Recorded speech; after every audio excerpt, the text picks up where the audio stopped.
ISIS has launched an attack, but not the sort of attack we've come to expect from that group. Hackers associated with ISIS took control of French public television network TV5. They actually broadcast here in Canada along with 200 other countries.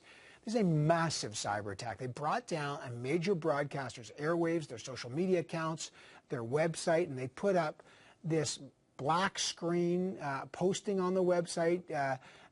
They addressed the French President François Hollande directly. They say they've launched the cyber attack because French soldiers are part of the coalition fighting ISIS in Iraq. They say if French troops are not withdrawn, there'll be more what they call gifts, their words, like the Charlie Hebdo, that horrific attack back in January. They put details about French soldiers on. It lasted for hours. This network, by the way, had firewalls. They've been very concerned about this, and this was a massive cyber attack.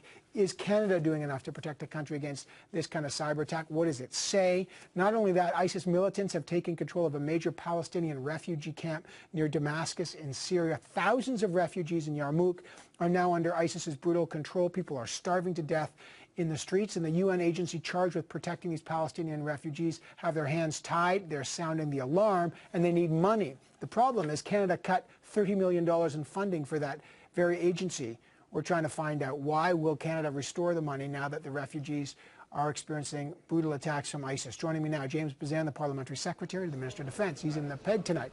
Paul Dewar is the NDP's Foreign Affairs critic. He is with me here in Ottawa.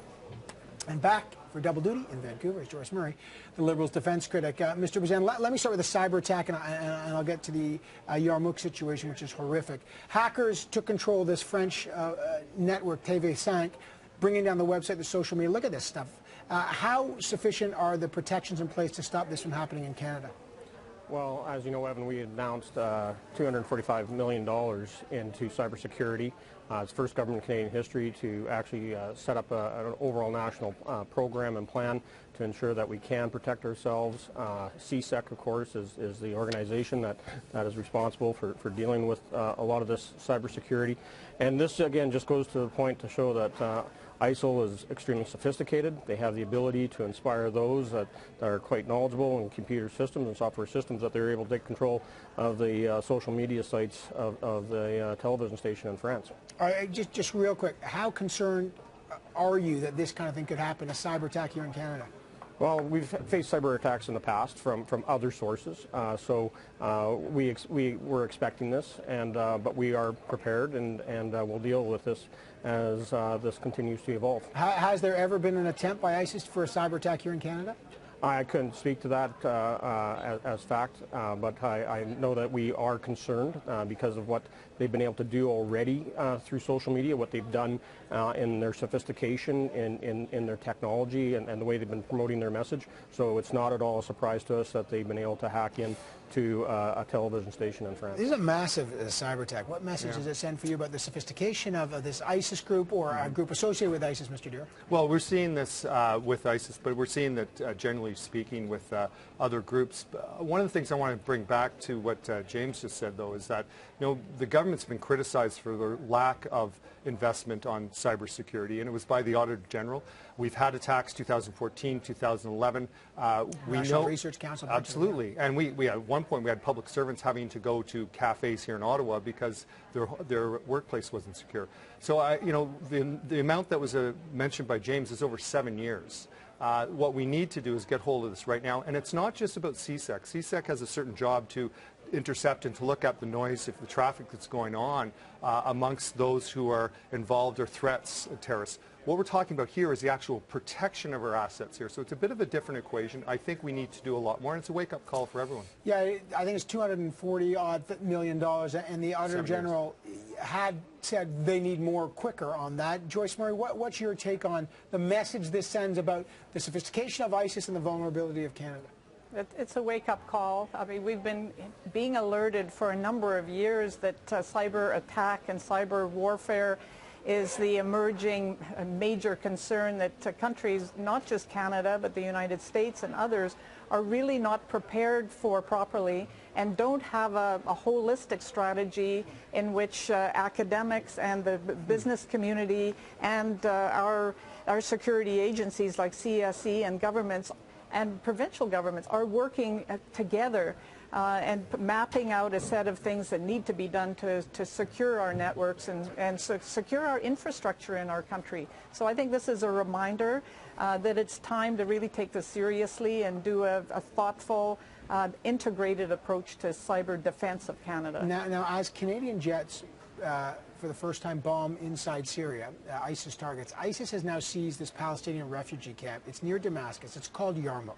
Now, let me just give you the background. There are tens of thousands of people are living now in, it is absolute squalor there. People are literally starving to death. The security situation is tenuous, to say the least. And the camp is sort of protected by the UN refugee agency. It's called UNRWA. But Canada recently cut funding to UNRWA, the agency tasked with protecting the Palestinian refugees. Earlier today, I spoke with Christopher Gunnis. He's the head of the United Nations Relief and Works Agency for Palestinian Refugees in the Near East. He was in Jerusalem. Let me show you what he had to say to me about the situation in Canada. Your organization is facing a massive cash crisis, obviously a crunch. The Canadian government has withdrew $30 million of funding from UNRWA. What impacted the loss of $30 million from Canada, and what explanation did your group have for that withdrawal?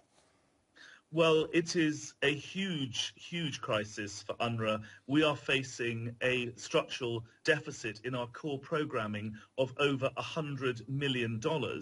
And it's not just our core programming that's suffering.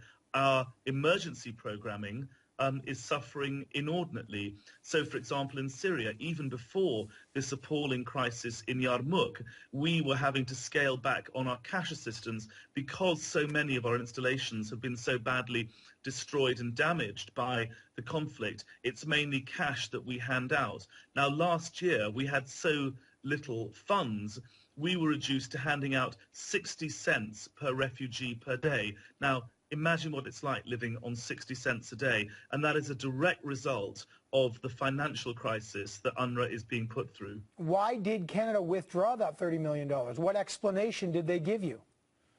Well, we didn't really get an explanation. We just found out one day that the cheque hadn't arrived. But if you look at the Canadian CEDA's website, the Development Fund in Canada, for why they want to give aid, UNRWA really fits the bill. It's about food security, it's about hope and about development for the next generation. And that really is what UNRWA is about. We educate 500,000 children in the Arab states and territories around Israel. We bring primary health care, and as you can see from the work that we're doing in Yarmouk, we are bringing desperately needed emergency services to some of the most embattled and disadvantaged communities in the Middle East. What a great shame that Canada chose to cut funding for all of that. James Bezan, can you tell us, given the situation there, why did Canada cut that $30 million from UNRWA? Well, first of all, we've got to remember, we haven't funded UNRWA since 2012, and core funding we haven't provided since 2009. The last funding we did in 2012 was an emergency food situation. And I should mention that, so we have other partners that we work with, including the World Food Program. We're the third largest donor. So there's more organizations than just UNRWA. And so we work with a number of partners that we can feel comfortable that they are getting the resources where they're supposed to be. And we have, as been mentioned before, we are one of the largest donors in the region, over $700 million in Syria and Iraq. We have provided food to over 4 million Syrians, 16 million with clean drinking water. So we are working with organizations to deliver aid. But these are Palestinian. I mean, we're spending $500 million on the military mission.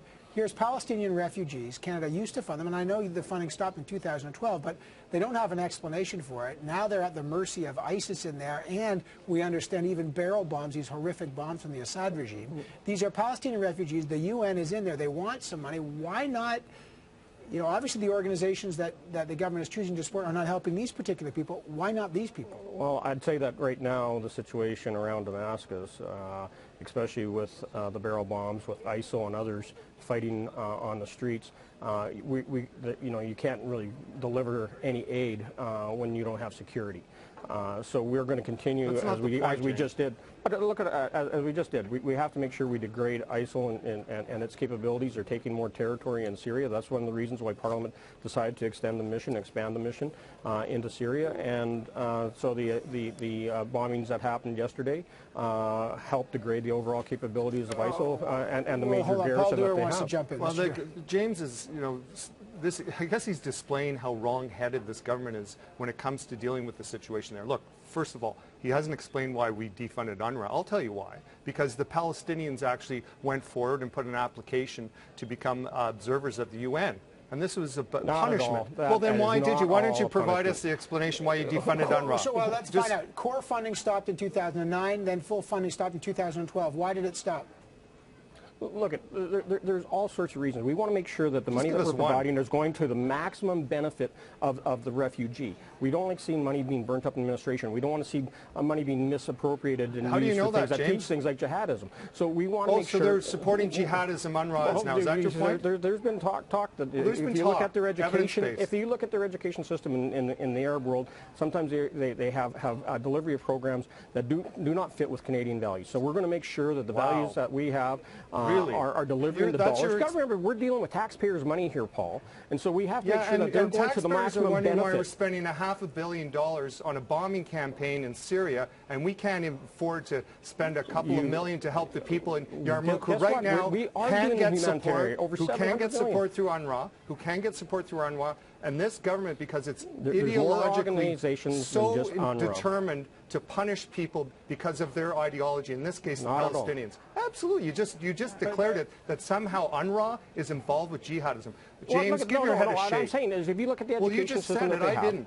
I know, but there's a number of different reasons why different organizations are defunded, and sometimes it's because they don't have the principles that you want. You don't know what you're talking about is the problem. UNRWA is on. Now you're condescending yesterday again, I talked to someone someone yesterday I talked to who had been on the ground in Yarmouk was telling me that the only plan right now to get food and support is through UNRWA, and the problem is that people aren't stepping up. No, there's why other can we organizations on the why ground can we than fund a just bombing campaign, but we can't fund people who are We're in desperate doing both, need right Paul. now? No, and you're not. Canadians understand that you can't have security with and there is ability to get there is ability to help people, and they're not getting it, and you turn your back on and allow people disgraceful.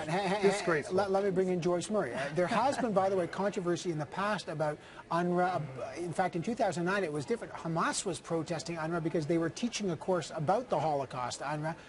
And in fact, it was Hamas that was protesting, and it was UNRWA that was defending. So there has been controversy in a different way on that particular case. Joyce Murray, what's your view on that? Okay, well, a couple of points I want to make, Evan. One is this really is more of a reminder that everything that this government does under Prime Minister Stephen Harper is political, and it's about votes from certain groups.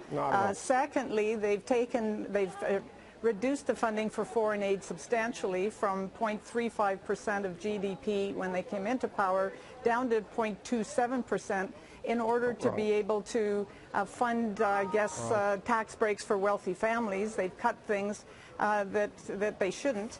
And thirdly, we've been saying as the government move forward to deepen this war, to expand it into Syria, we've been saying that there are real risks with a huge number of refugees in places like Lebanon and Jordan, in the refugee camps. It's real risk of destabilizing the region further. And this is a prime example. Here we have a camp where people don't have enough money for a meal a day. And of course they are going to be open to some other group that is potentially providing them with the things their family need to survive and live. We should be doing more on the humanitarian front, and that $30 million should be put back to the Relief and Work Agency right away. Let me just jump in quickly on this dispute. Mr. Gunnis, who I just spoke to, he was at the heart of a very profound controversy during the Gaza war, where Israel they do deem UNRWA biased. They do say that he was providing caches of weapons to Hamas. There has been a lot of controversy about him. He's denied it.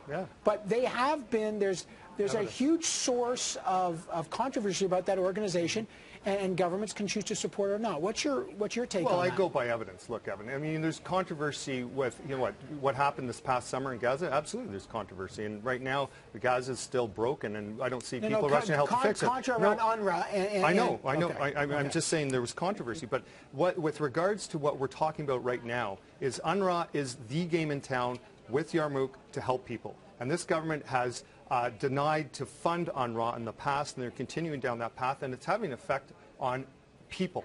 And the people who are at the receiving end of that aid aren't going to get it. We could be helping out, and we're not. That's the bottom line. But to hear Mr. Bezan talk about, throw allegations around things he's heard or they might be doing, the fact is the work they're doing is helping people on the ground who are in peril. And at the same time, we're instead putting our eggs in the basket of a bombing campaign. There have been lots of controversy, but last word to you, Mr. Dewar, sorry, Mr. Bezan, real quick. So just to drive home the message, though, that you know, about humanitarian crisis and making sure we're there. This year, we just finished spending the most money in Canadian history on humanitarian aid, and the budget went up 62% this year at the close of this fiscal season. So, you know, we are putting the money out there. Canadian taxpayers have been extremely generous and will continue to support the crisis and everywhere we can. And Paul just made another great example of why UNRWA is controversial over the school in Gaza and the cache of weapons that were found there. I didn't mention that, but anyhow, I have no idea what you're talking about, James. What are you talking about? All right. Listen. No, I'm serious. I have no idea what your You guys were just talking about it. All right. No, I'm saying that there's problems that they need to be rebuilding in Gaza, and that should be helped with. Listen, we're going to have this. By the way, the tragedy here is whatever side we're on.